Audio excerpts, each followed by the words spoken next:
These are the supplies you will need to season your griddle. First, wipe down your griddle with a damp towel.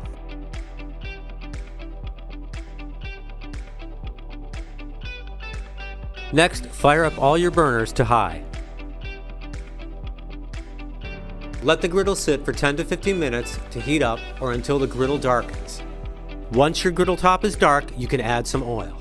Use paper towels to spread the oil around. Remember to use caution when the griddle is on, as it can be very hot.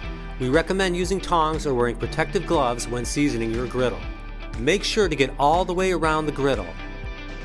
The oil will eventually begin to smoke, which is good.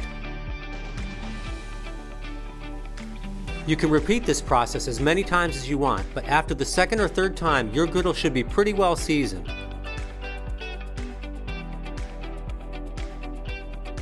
Once you've completed this process, you'll have the perfect griddling surface to get cooking on.